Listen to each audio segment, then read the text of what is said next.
Recently, an article about semiconductor degree programs in the United States got posted on Hacker News. It quickly received the flood of comments about the career path.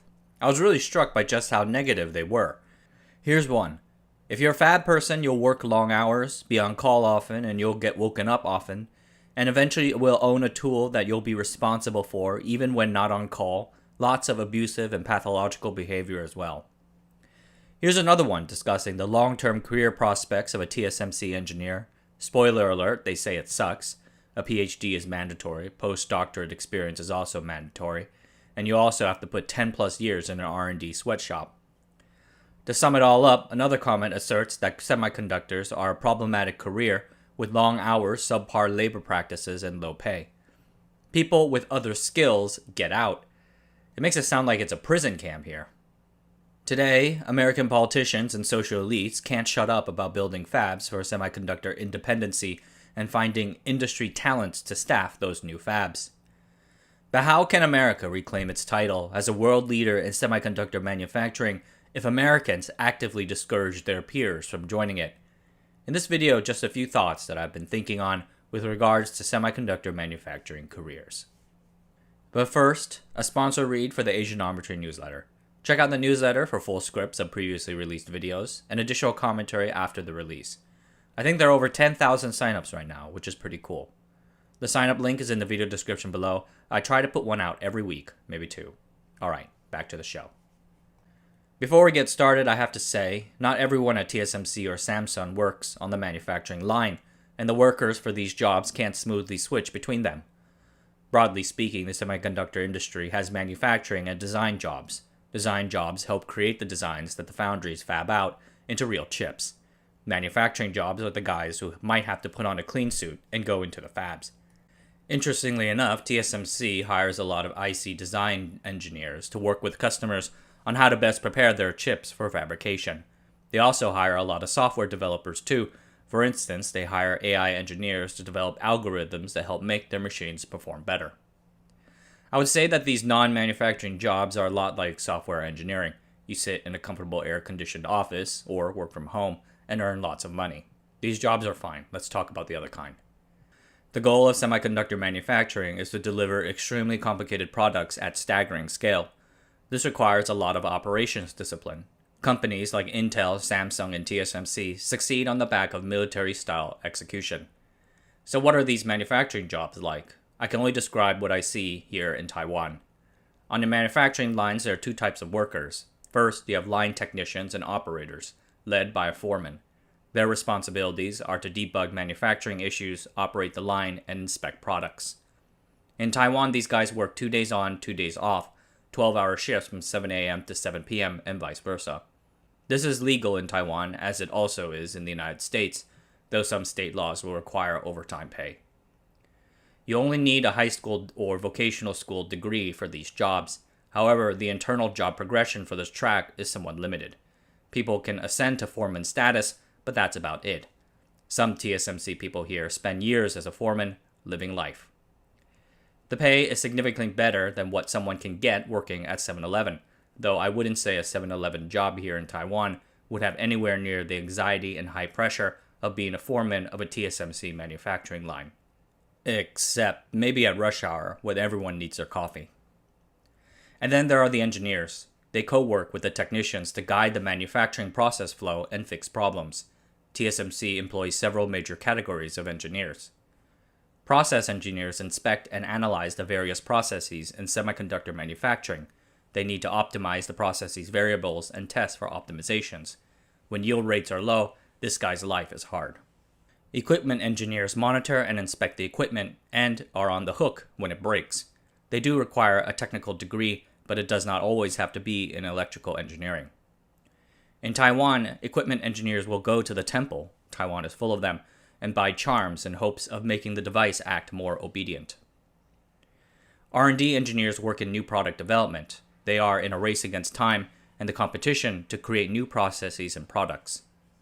These jobs face particularly high pressures. They regularly require PhDs and work 10 plus hours a day on experiments. However, those who succeed will win plaudits and street cred from their peers. It's a genuine way to help make a big impact on the whole company. Production management engineers work on the production forecasting and logistics side. They make sure that products are being properly dispatched, there are enough resources to keep production smooth, and that the customers are aware of progress. Because they have to interact with Western customers, their English skills have to be better than that of the average Taiwanese. And finally, there are the smart manufacturing engineers and AI engineers. I mentioned the latter earlier. They use big data and AI techniques to help improve production. Semiconductor foundries in general have had a hard time filling these positions, but the situation is especially tricky in the United States because of the adjacent riches offered by the software development industry. Few jobs, engineering, non-engineering, or otherwise, can compete with American software development. I would argue it's the single best job category in the world. It is relatively easy to break into. There are lots of companies in the US needing software developers. The perks and benefits are legendary. The salaries can get obscenely, ridiculously high, especially when you add stock compensation, and so on. There is a reason why 9 out of 10 Berkeley EECS majors graduating in 2018 ended up going into software engineering.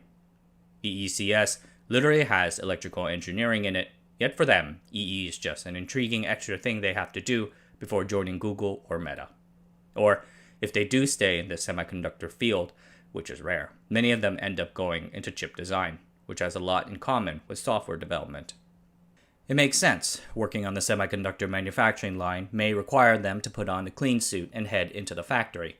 Most very smart, highly educated human beings, social elites, would rather work remote from their bedrooms writing code. This problem is intercontinental. A few months ago, I read a fascinating article about China's own struggles to hire and keep experienced line technicians for their growing microelectronics industry.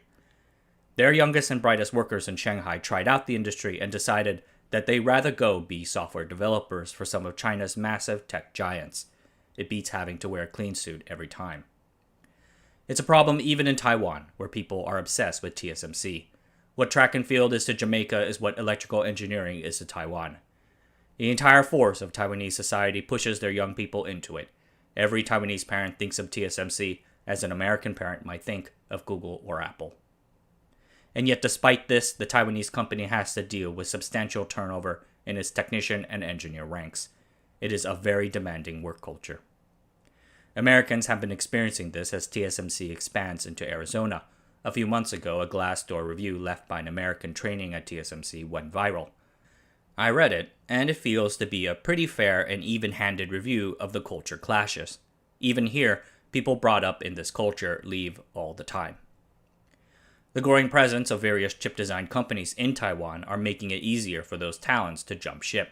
MediaTek and power electronics maker Delta Electronics offer salaries almost as high as TSMC. Not to mention non-Taiwanese companies like those in mainland China and the US. Google's main hardware R&D hub outside the US is in Taiwan, and their presence in Banqiao has been growing quite rapidly. I heard Google has basically poached half of MediaTek's people. The importance of the issue has been reflected in TSMC's unusually high 20% employee wage raise announced in 2020, taking effect in 2022. The company has also been working towards making it easier for employees to purchase TSMC stock. More pay doesn't solve the work environment issue, but it certainly helps. Back in the United States, I think Intel has found success in building their own pipelines of semiconductor specialist technicians. For instance, Intel has set up a long-standing partnership with various Arizona community colleges to enroll prospective technicians in a 2-year technical education degree program. In Malaysia, Intel offered research grants for students to learn semiconductor engineering, particularly in packaging, where the company has a facility. The company also contributed the time of their own senior engineers to help train these people in industry practices. The benefit of starting on ground zero is a trained, affordable workforce that meets the company's specific needs. But I also see the flip side of this notion that these Hacker News commenters so artfully point out, which is that these workers end up having such specialized skills that they cannot leave the field even if they tried, and as a result, they can get underpaid for their specialty and even sometimes poorly treated. It is a reflection of the fact that there are really only a few companies who do advanced semiconductor manufacturing. Software engineers and even IC chip designers, on the other hand, have a far greater employer pool competing for their efforts. Now, There are a lot of ultra impressive skills that the market similarly undervalues, like the trombone. But what can we do about the strategically important but economically undervalued situation of semiconductor skills? Individual income credits for hardware technicians, extra taxes for software engineers. What do you think?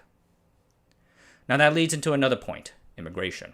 Let's get those foreign semiconductor talents to come here to the United States, right? For that one, I'm not so sure if it's politically feasible. The big question for me is whether or not the problem is perceived to be serious enough to elicit such a radical move in policy making. A policy brief from Georgetown says that the now passed CHIPS Act will create about 8 new fabs, translating to about 27,000 new jobs, which sounds about right to me. Of those, the report mentions that some of these jobs will need to be filled by foreigners. The industry will likely need at least 3,500 highly skilled foreign workers with prior expertise. Ideally, these workers would have experience working at firms like TSMC or Samsung, bringing tacit engineering knowledge to American workers. What kind of jobs are these going to be? I cannot really identify. Are these TSMC technicians, engineers, R&D people, or high-level executives? The high-level executives and R&D people can already come to the United States if they want to. Many were educated in the US, and many hold dual citizenship. I know one of either TSMC's chairman or CEO has American citizenship, as does Morris Chang. Okay, then how about the semiconductor engineers and technicians? For that, I'm not sure if 3,500 jobs is a serious enough shortage to make a special program just for them. I look back at the H-1A visa created in the 1980s to address the nursing shortage back then. For the 6 years it was in effect, they issued nearly 40,000 visas, mostly to Filipinos. The program was then sunset, totally ending by the 1990s. In this rather divided political environment, I doubt it can happen again. 90% of TSMC's hires are Taiwanese. People are going to point to that. And immigration doesn't solve the fundamental issues of Americans choosing to work for software over hardware. To conclude, I want to go back to something about young Americans and semiconductors. In his newsletter, Semi-Analysis hit upon something that has been echoed by a lot of other people I have talked to about the issue. Young Americans don't have easy access to hardware anymore. Young Americans have easy access to software. It's super easy to go to GitHub and download some open source software like Rails to set up a website. And with that, young people can spark an interest that will eventually lead them to their future career. That's not so easy with today's hardware. Semi-Analysis points at right to repair laws for the reason why this is the case, and it certainly doesn't help, but there should also be something said about complexity. In the 1960s, your average person can break open a transistor radio and understand it enough to fix it with their own hands. Personal computers were more complex, but most people can go inside and interact directly with the hardware to make it do their bidding. But your average cell phone is today just too complex, built with stacks of technologies that a single person can spend a whole lifetime studying. The most a lot of people can ever do is change the battery. So today, users don't interact with the actual hardware every day. They interact with the GUI software and slick UX. And as a result, that's what they eventually get interested in and go do as a career. It also means that the average person on the street sees their iPhone or Samsung or Huawei more as a mystical remote talisman than a tool with levers and pulleys that you can manipulate to go do things. The integrated chip inside the phone is a beautiful thing, but young folks never get to see it, never get to tinker with it, and as a result, they grow up never thinking about it, leaving them to do something else. Alright everyone, that's it for tonight. Thanks for watching. Subscribe to the channel, sign up for the newsletter, and I'll see you guys next time.